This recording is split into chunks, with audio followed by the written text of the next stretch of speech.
안녕하십니까 가가이 구독자 여러분. 올해 수입차 최고의 기대작이죠. 뭐 작년 연말에 나올 거라고 예상이 됐는데 드디어 1월에 나왔습니다. 벤츠 E클래스. 이건 뭐 우리나라의 독보적인 기록을 갖고 있죠. 이번에 11세대인데요 10세대는 2016년 나와서 8년 동안 국내에서 단 한 번도 2만 대 판매를 놓친 적이 없습니다. 무려 20만 대를 돌파를 해서 와, 지난해 2만 3천 대를 팔았더라고요. 여러분 놀라지 마십시오. E클래스는 한국이 세계 1등입니다. 우리나라가 자랑스러운 1등 여러 가지를 하고 있는데 뭐 세계 E클래스 판매 1등인 나라에서 11세대 E클래스 과연 또 2만 대 이상을 팔 수 있을까? 차만 보면 충분히 가능성이 있어 보입니다. 너무너무 좋아졌는데 자, 어떻게 바뀌었는지 먼저 짚어보겠습니다. 저희가 오늘은 일부러 뒤에서 시작을 했습니다. 뒤에가 확 바뀌었습니다. 뭐가 바뀌었겠습니까? 테일 램프가 삼각별이 들어갔습니다. 저번에 이거 스팅한 느낌도 좀 나고 좀 그런데 근데 와서 실물을 보니까 너무 좋네요. 아마 여성분들이 굉장히 좋아할 것 같아요. 우리나라 E클래스 여성 팬들이 굉장히 많은데 눈에 너무 확 띄고 생각보다 괜찮습니다. 그래서 확실한 E클래스를 보여주는 특징이라 다른 벤츠 쪽에도 확산이 되지 않을까 저는 생각이 드는데 테일램프 너무 독특하죠. 뒤에가 가장 많이 바뀌었습니다. 크롬도 두툼해지면서 이 테일램프 끝까지 연결을 했고요. 근데 여기 페이크가 하나 있습니다. 이 부분은 불이 들어오지 않습니다. 과거 뭐 그랜저 TG도 그랬듯이 그냥 플라스틱으로 반사판도 아닌데 반사판은 있기 때문에 언젠간 불이 들어오지 않을까라는 생각이 들지만 요만큼은 불이 들어오지 않는 플라스틱 처리를 했네요. 전체적으로 E클래스 기존 10세대와 비교했을 때 뒷모습은 테일램프의 그래픽이 가장 크게 바뀌었다. 그리고 크롬이 이어졌다. 자, 앞으로 가보겠습니다. 지금 저희가 보고 있는 차는 2300, 뭐 상당히 많이 팔릴 차종이죠. 물론 200이 가장 많이 팔리겠지만 2300 익스클루시브 패키지입니다. 앞에가 딱 보면 어디서 많이 본 차인데 S클래스 느낌이 꽤 나죠.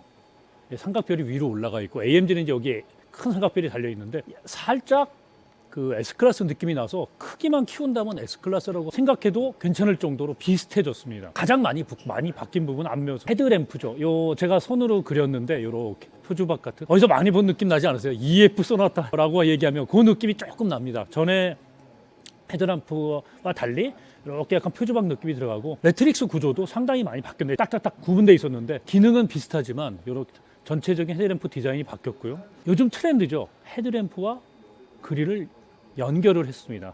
그 부분이 이제 전작이랑 조금 달라진 부분이고요. 메르세데스 벤츠의 기본적인 그 보닛의 두 개 라인부터 말아 들어가는 라인, 양옆에 라인까지 크게 바뀐 부분은 없고, 자, 측면은 더 바뀐 게 없지만 눈에 확 띄는 사양이 생겼습니다. 바로 도어 캐치인데요.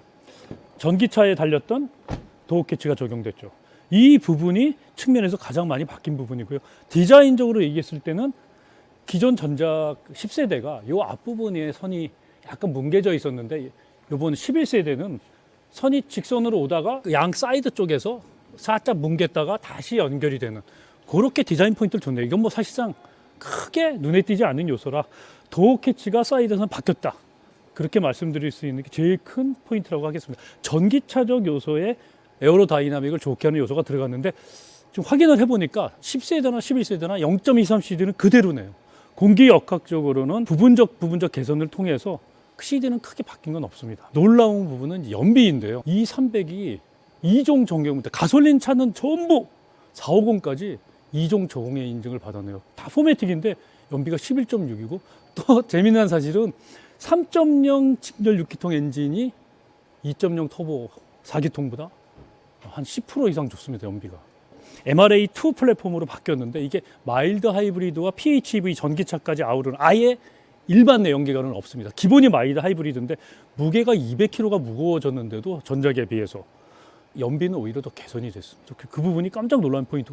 더 놀란 건 디젤 이제 그래도 E클래스는 디젤이 좀 팔리네요. 한 15% 정도가 디젤인데 디젤 연비가 15kg가 넘습니다. 그렇다면 고속도로 주행에서는 그냥 정석 주행하면 고속도로 20km 이상 나온다는 얘기군요.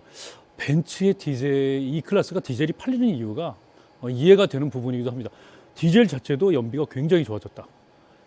그 부분 말씀드려야겠네요. MRA2 플랫폼이라 트렁크 공간이 지금 제가 그 독일에서 온 그 제품 담당 부사장한테 물어봤더니 MRA2 플랫폼을 가져가면서 마일드 하이브 배터리 용량은 같은데 배터리를 더 수평으로 폈다 그럽니다. 그리고 전체적으로 무게 중심을 낮춰서 배치를 해서 트렁크 공간이 전부 다 넓어졌고 그 각이 지지 않아서 쓰임새가 훨씬 있네요. 지금 약간 굴곡이 음영이 져가지고 잘 보이진 않는데 전 모델의 이 클래스의 단점이 트렁크 공간이 좁았거든요. 트렁크 공간을 대폭 키웠다. 오우, 이 밑에도 굉장히 넓은 공간이 있네요. 트렁크 공간이 굉장히 좋아졌다. 그렇게 말씀드릴 수 있을 것 같습니다. 오, 노틸러스보다 어떻게 보면 더 화려한 것 같아요. 아, 노틸러스는 좀 고요함이 메인이라면 얘는 화려함으로 극치를, 아, 정말 그러네. 정말 화려합니다. 그러니까 윈도우 스위치도 시클에서 봤던 스타일로 변경이 됐고요. 되게 도적감 좋습니다. 이거 뭐 머세디스 벤츠의 특징인 시트 조절은 역시 이제 도어에 달려 있고, 스티어링 휠은 뭐 그대로 이거 컬럼식 스티어링에도 그대로 들어가 있고, 이거 얇게라든지 이런 거는 그대로 똑같네요. 전적이 좀 두터웠으면 좋겠는데 이거 지금 9천만 원인데 8,990만 원인데 이 부분의 재질은 조금 눈에 거슬리네요. 이거 뭔가 크롬 도금이나 터치를 했으면 좋을 것 같은데, 그리고 그 복잡한 스티어링 휠의 물리 버튼들은 여전히 존재합니다. 이건 정말 처음에 시승하면 너무 힘든데 조금만 익숙해지면 아주 조작이 쉬운, 이건 뭐 그대로 달려 있네요. 가장 큰 차이점은 이제 디스플레이가 조수석까지 확장이 됐죠.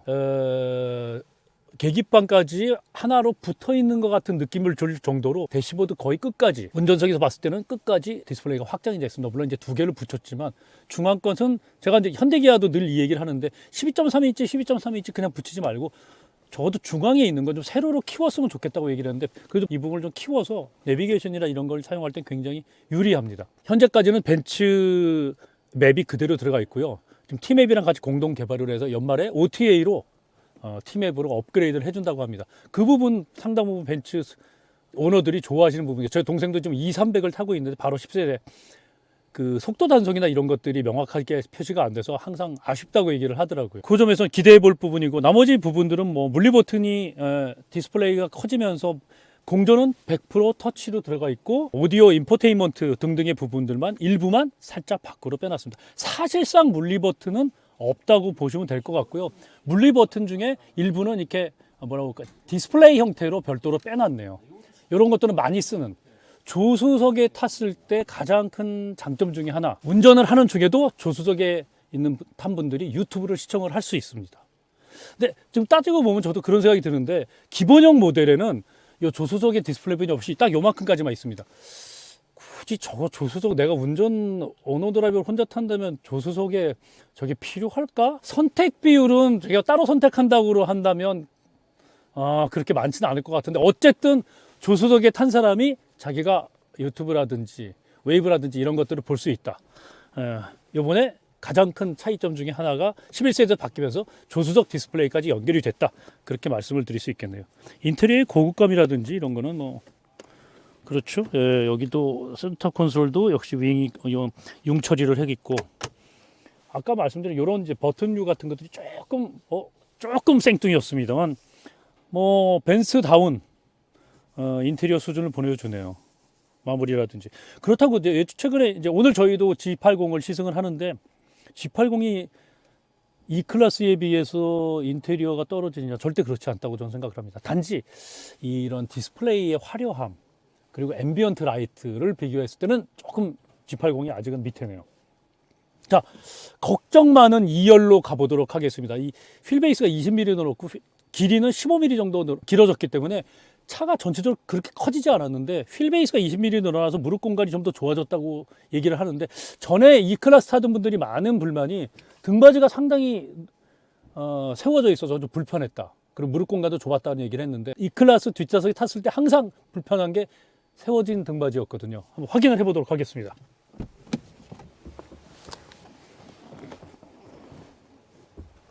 무릎 공간은 정말 많이 개선이 됐네요. 근데 역시 등받이는 꽤 세워져 있습니다. 이거 조절이 안 되거든요. 조금 이 부분은 뭐 우리나라 소비자 취향이 좀 많이 누워 있는 편이라 그 부분에 개선이 이루어지지 않았고, 센터 터널 역시 굉장히 높게 올라와 있습니다.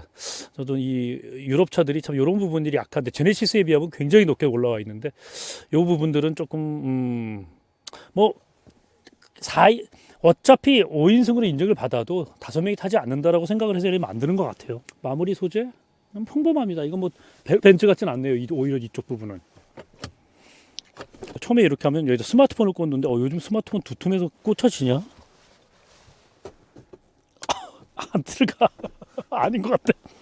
왜 두 번 열리게 해놨을까? 정말 이 부분 암레스트는 정말 대중차 같습니다. 저는 이 독일차 느낄 때마다 이 암레스트에 정말 신경 안 쓰는 것 같아요. 뭐 유일하게 마음에 안 드는 부분 중에 하나인데 항상 또 뒤에 딱 타고 나니까 이제 이 클래스 새로 나오길 기다린 분들이 꽤 많았어요. 어떤 분들이냐 5 시리즈 계약을 해놓고 그렇게 말씀드릴 수 있을 것 같아요. 와, 뒤에 타니까 5 시리즈 압승입니다. 뒷좌석 실내 공간은 5 시리즈가 훨씬 넓어요. 전장이 5m나 되잖아요. 그런데 앞에 디스플레이를 보면은 오, 벤츠 너무 화려한데? 그 느낌이 드네요. 자, 어떻게 호불호가 나뉠지, 넓은 2열 공간을 원할지, 화려한 실내를 원할지. 자, 외관 디자인은 개최라고 따진다면 가장 큰 특징은 5 시리즈와 제네시스 G80과 비교했을 때 이 클래스는 휠베이스가 2980임에도 불구하고 절대 그러니까 그만큼 길지 않습니다. 전체적인 패키징이 5 시리즈는 정말 와 2열 공간이 7 시리즈 같다고 느낄 정도였는데 이 메르세데스 미가 제 목소리에 반응을 자꾸 하네. 어쨌든 상당 부분 무릎 공간을 개선을 한 건 확실한데 조금 공간적에서는 확실하다, 확 넓어졌다 이렇게 말씀드리긴 좀 어려운 것 같습니다. 자, 지금 저희가 리뷰를 했던 이 300 익스클루시브보다는 길거리에서는 이제 가장 많이 볼 거 초창기엔 이 물량 꽤 있을 것 같습니다. 이거는 E20 디젤 모델인데요. 연비가 15km가 넘어가는. 보니까 디자인이 헤드램프가 확 다르네요. 이 퓨즈바 굴곡진 그 EF 소나타 생각나는 건 같은데 안에 그래픽이 확실히 다릅니다. 아울러서 실내 디자인도 조금 차이가 있는데요. 한번 들어가 보도록 하겠습니다. 저희가 길거리에서 가장 많이 볼 수 있는 차는 E200이랑 E20D 이 차종이거든요. 7천만 원대. 그리고 디젤은 지금 8천만 원대인데 들어가 보도록 하겠습니다. 가장 차이가 누구는 어떤 사람들은 저는 이게 더 좋다고 느낄 수도 있을 것 같아요. 이 부분을 삼각별로 터치를 하고 이거 다 불이 들어오거든요. 그 다음에 중앙 센터 디스플레이. 이 기능은 시동이 걸린 상태에서만 기능이 작동해요. 메르세데스 미 조용히 좀 해라. 전체적으로 이 센터 디스플레이가 기존 지금 새로 나온 슈퍼 스크린과 같습니다. 대신 슈퍼 스크린 조수석까지 연결이 돼 있죠. 조수석에서 그냥 스마트폰 보고 아이패드 본다면은 저는 이 구성도 나쁘지 않은 것 같아요. 대신 화려한 만큼은 역시 슈퍼 스크린이 압도적이네요. 연비가 환상적이라 상당 부분 선택할 폭이 있을 것 같은데요. 가죽 시트의 고급스러움도 아무래도 이 300에 비해서는 좀 떨어지는 편이네요. 예. 그리고 앞에 인캠도 빠져 있네요. 하지만 전체적인 운전석 중심의 인포테인먼트랑 조수석에 단지 디스플레이가 없다는 것만으로 뭐 아쉽다 그렇게 얘기할 수는 없는 부분인 것 같아요. 이 정도만 해도 기능적으로 디스플레이가 워낙에 커서 괜찮네요. 전체적으로 가격이 400만 원 정도 올랐습니다. 한 370에서 400 정도 올랐는데 그래서 이제 시작 가격이 6천대가 없어졌습니다. 7,300만 원대부터 시작하는 E200인데 아직 E200은 판매를 안 하고 있네요. 이제 몇 달 있다가 판매를 시작할 것 같은데 가장 많이 팔린 차가 그 차인데 전체적으로 디스플레이랑 디지털 쪽이 너무 많이 바뀌어서 저는 벤츠의 11세대 E클래스가 가장 많은 진보를 이룩하지 않았을까. 파워트레인, 외관 디자인이 아니라 디스플레이, 디지털 쪽에서 굉장한 진보를 이뤄냈다. 특히 아이폰 쓰시면 좋아할 것 같아요. 아이폰에 연동된 앱이랑 할 수 있는 그 메르세데스 벤츠 미 앱으로 통제할 수 있는 것이 굉장히 많아지면서 루틴한 생활까지 바꿀 수 있다고 저는 디지털 쪽의 혁명이 11세대의 특징이 아닐까 생각을 합니다. 저는 개인적으로 디자인은 1980년 후반에 나왔던 그때 사각형 디자인과 직선 라인의 벤츠 E클래스가 좋았는데 그 이후부터는 확실히 동글동글 에어로다임이 더 중요해졌죠. 디자인적으로 봤을 때 전작보다 더 좋아졌느냐, 디스플레이 쪽에서 많은 변신을 이뤄냈다. 그것이 11세대의 특징인 것 같고요. C클래스가 6천만 원대로 올라오면서 이 클래스 엔트리 모델이랑 가격 차이 거의 없어져서 상당 부분 이 클래스 갔거든요. 거꾸로 이번에는 2450이 무려 가격이 1억 2천만 원대입니다. 그러면 S클래스 기본 디젤이 1억 4천대라 할인 조금 받으면 큰 갭의 차이가 없어지기 때문에 S클래스로 옮겨갈 수도 있는.